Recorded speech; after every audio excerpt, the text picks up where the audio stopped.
বন্ধুরা, সম্পূর্ণ পর্ব দেখতে চ্যানেলটি সাবস্ক্রাইব করুন। গয়না চুরি করতে গিয়ে প্রমাণ সমেত ধরা পড়ল বনলতা। সম্পূর্ণ জানতে হলে দেখতে থাকো। গল্পের শুরুতেই দেখা যায় যে বনলতা একদম ভেঙে পড়েছে। কি করবে নিজেই কিছু বুঝে উঠতে পারছে না।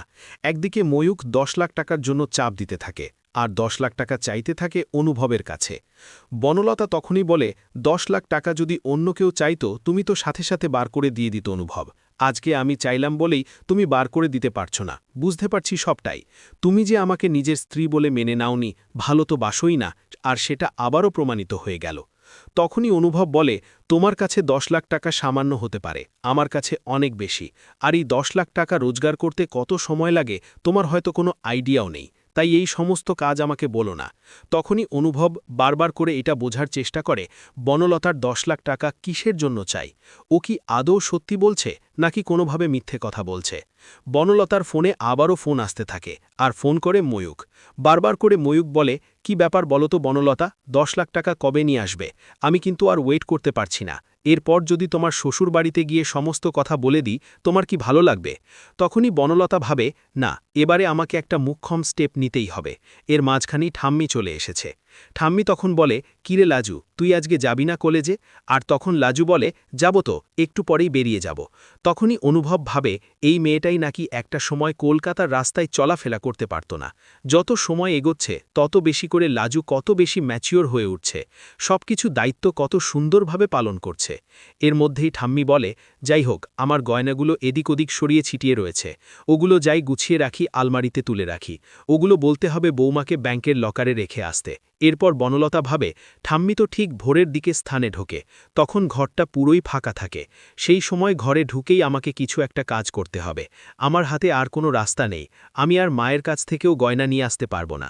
এরপরেই ঠাম্মি যখন স্নানে ঢুকে যায়, তখনই বনলতা চুপি চুপি করে ঠাম্মির ঘরে ঢুকে পড়ে। আর ঠাম্মির চাবিটা থাকত বালিশের নিচে। এটা খুব ভালোভাবেই জানত বনলতা। তারপরেই চাবি দিয়ে আলমারি খুলে সমস্ত গয়নাগুলো দেখতে শুরু করে, আর বলে, এই কয়েকটা গয়নাতেই আমার কাজ হয়ে যাবে। এরপর ঠাম্মি আওয়াজ পায় আর জিজ্ঞেস করে, কে রয়েছে আমার ঘরে?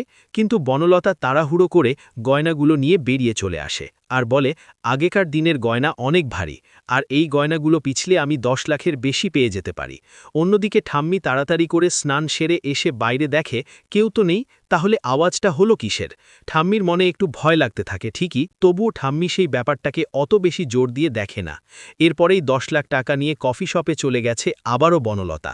বনলতা ময়ূকের হাতে 10 লাখ টাকা তুলে দেয়। ময়ূক বলে, থ্যাংক ইউ বনলতা, আমি তোমাকে যে কতটা ভালোবাসি বলে বোঝাতে পারবো না।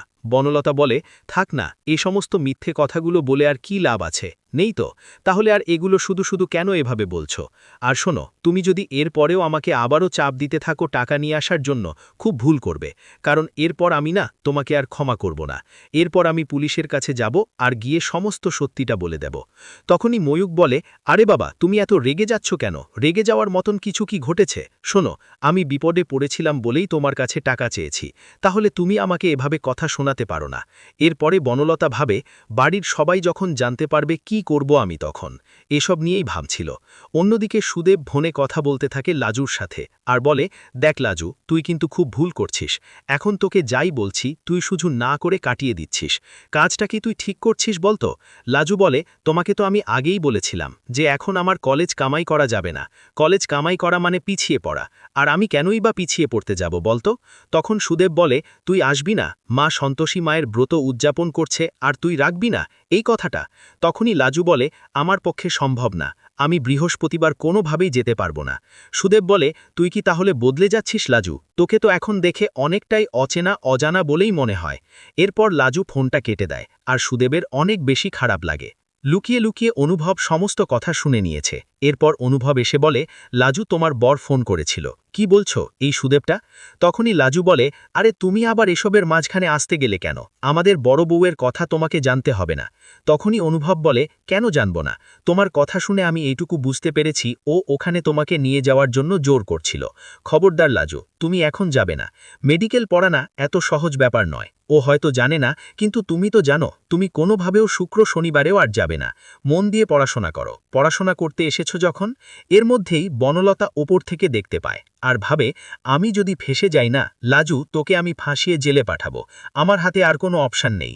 এমনিতেই তোর আর অনুভবের এই প্রেম আমি আর দেখতে পাচ্ছি না। জাস্ট বিরক্তিকর লাগে। এই বলেই ঘুমাতে চলে যায়। সকাল হয়ে গেছে, কিন্তু বনলতা নিচে নামেনি, ব্রেকফাস্টও করেনি। তাই লাজু এসেছে। লাজু এসে বনলতাকে ডাকাডাকি করে আর বলে, আসবো বনলতা দিদি?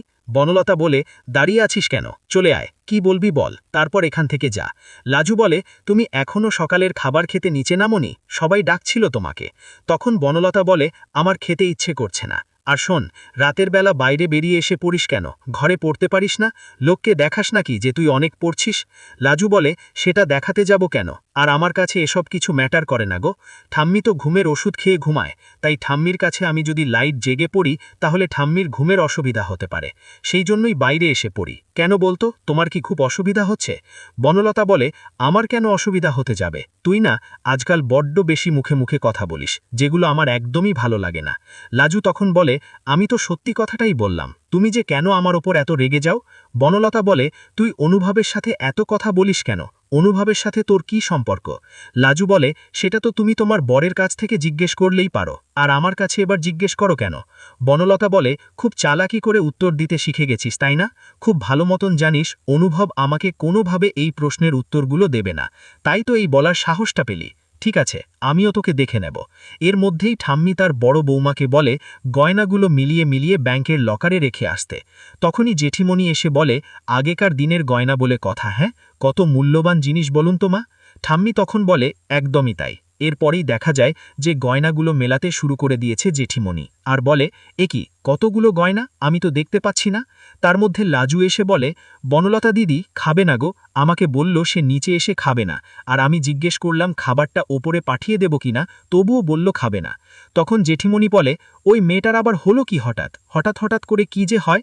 এরপর জেঠিমণি ভালো করে গয়নাগুলো সার্চ করে দেখে, খুঁজে পায় না, আর বলে, মা, এই গয়নাগুলো কিন্তু এখানে নেই, মিসিং আছে। আর এটা শোনার পর ঠাম্মি খুব ভয় পেয়ে যায়। তারপরেই জেঠিমণি এসে বলে, গয়নাগুলো তাহলে কোথায় যাবে? এরপর বনলতা ভাবে, গয়না কিছু লাজুর ব্যাগের মধ্যে ঢুকিয়ে দিলে ভালো হতো, তাহলে সবাই মিলে লাজুকে ঠাসিয়ে দিতে পারত। না না না, অন্য কিছু একটা করতে হবে। গয়না তো আর নেই, টাকা আছে। কিছু বান্ডিল টাকা যদি আমি লাজুর ব্যাগে ঢুকিয়ে দিই, তাহলে সবাই এটাই ভাববে গয়না বিক্রি করে লাজু টাকা নিয়ে এসেছে। এর মধ্যে বাড়িতে পুলিশ চলে এসেছে। আর তখনই বনলতা বলে, এই বাড়িতে একজন বাইরের মানুষও থাকে। লাজু বলে, আমার হয়তো কথাই বলছো বনলতা দিদি, আমার ব্যাগপত্রগুলো চেক করে দেখতে পারো, আমি কোনো চোর নই। বনলতাই যে চুরি করেছে, আর এই 10 লাখ টাকা বনলতা অনুভবের কাছে চেয়েছিল। অনুভব খুব ভালো মতন জানে টাকাটা কার দরকার ছিল আর কে এই কাজটা করতে পারে। তাই অনুভব সমস্ত প্রমাণ সমেত বনলতাকে কিন্তু সামনে নিয়ে আসে। আর এই বনলতার কুকীর্তি কিন্তু সবাই জানতে পারে।